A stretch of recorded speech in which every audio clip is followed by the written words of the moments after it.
So I'm just here going over a few like research work, and then I'm going through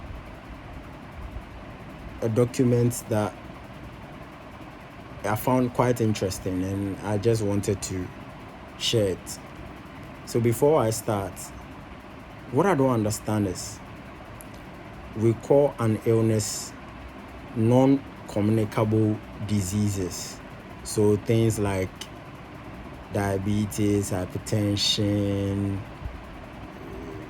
cancer, they are not infectious. They are not caused by any disease or microorganism or anything. And we even call them lifestyle disease, like they are caused by lifestyle. So if they are caused by lifestyle and they are lifestyle disease, why is it that your healthcare provider or your doctor is not telling you that if lifestyle is what caused the problem you are having, why can't you incorporate a different lifestyle to deal with the treatment of those diseases?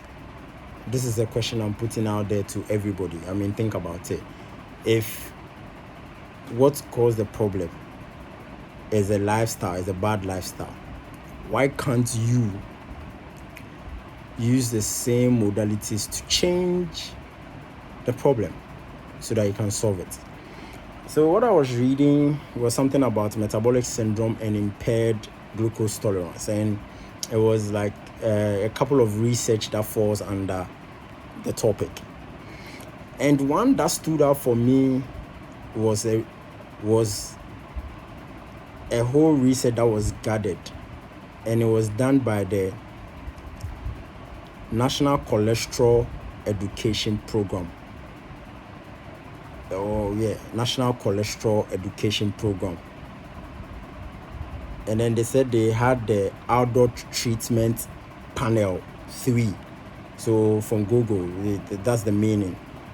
NCEP ATP 3. So the National Cholesterol Education Program, into brackets, the Adult Treatment Panel 3. If anybody should Google this, you find it. It's there. It's on Google.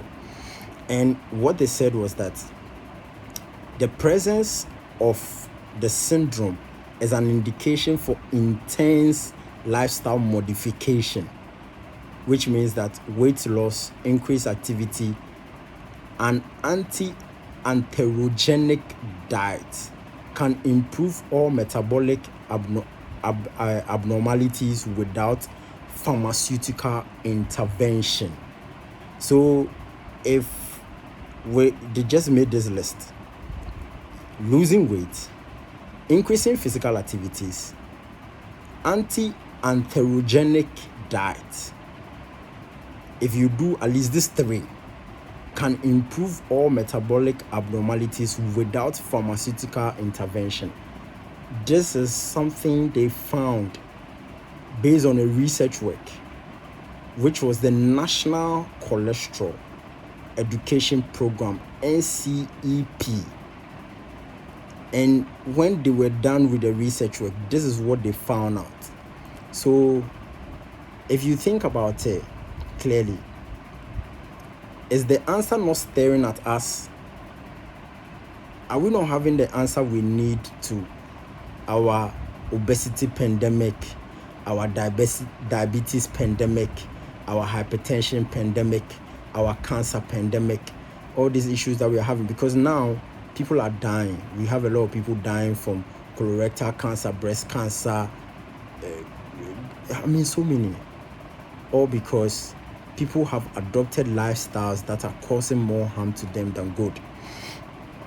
And they said that the initial therapeutic approach for metabolic syndrome is to reverse the root cause.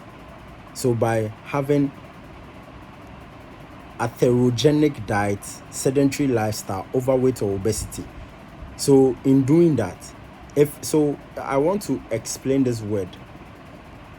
atherogenic diet. If they say atherogenic diet, it is food that incorporates so many bad stuff, highly processed foods, bad oils used to do all the seed oils that they use to make these foods, and they are bad for you.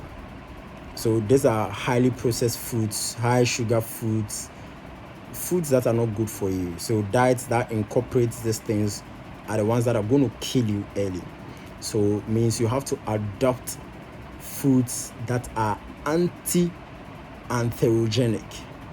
Means that they are food that are clean, they are healthy, they are not highly processed, they don't contain all these bad oils and stuff, and then they don't contain too much sugar in there.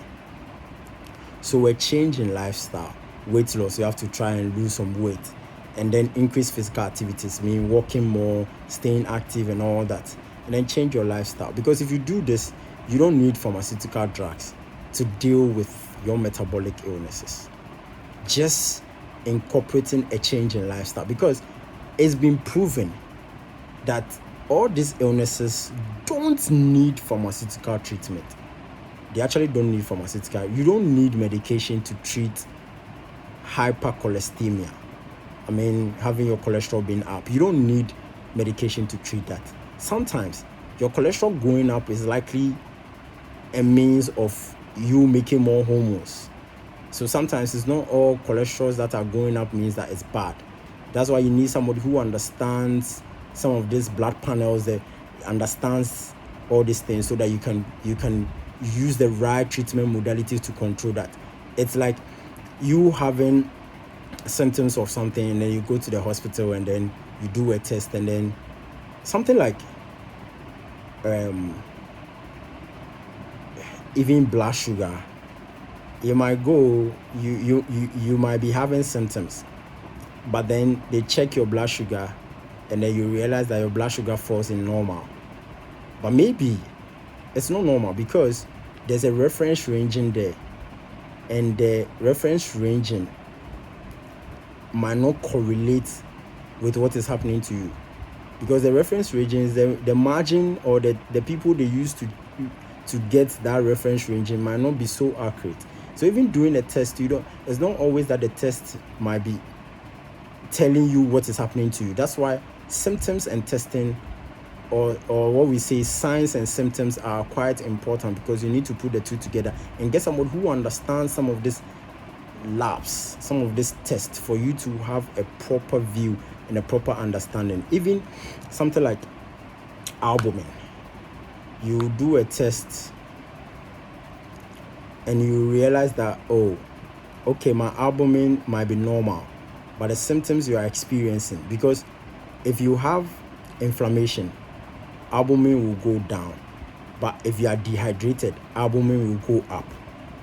But then it's likely that you are having symptoms of both inflammation and dehydration, so albumin will come back to normal.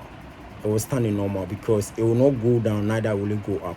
It will come to normal. But then the symptoms you are presenting might be worse, or might be bad, or it might be something that is going on inside your body. So doing blood tests is one thing.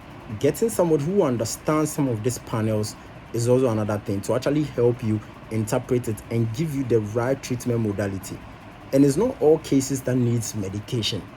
It's not all issues. Maybe you are just some test you might do, something as simple as dehydration can affect your blood work, and all you need is just common water. So please, let's try as much as possible to do testing. That's one. And two, let's change our lifestyle. Let's be on top of our lifestyle. Let's get into habits of staying active more, weight training, resistance training, building more muscle, so that you can avoid all these diseases, because it's very bad. And limit alcohol consumption. Oh my dear, limit alcohol consumption. Those who drink alcohol, they don't know the long-term effect, because alcohol is a toxin. It affects your brain. It's a neurotoxin. It's a toxin in your system. You don't need it. It doesn't bring any benefit at all when you drink alcohol. You don't need it. So please, let's change our lifestyle. Let's stop all the smoking, nicotine, marijuana, all these things. They don't help. They actually slow your brain down more than it benefits you, as you might imagine. So please, let's adhere to this advice. It's been found out. Pharmaceutical intervention is never needed. If you have metabolic syndrome, all you need is a change in lifestyle, and you get the right change, you get the right modalities. Trust me, you get well. So please, share this video with a loved one. I thank you for the time you spent watching this whole content. I know you've picked up something from here. And please, leave me a like, subscribe to my channel.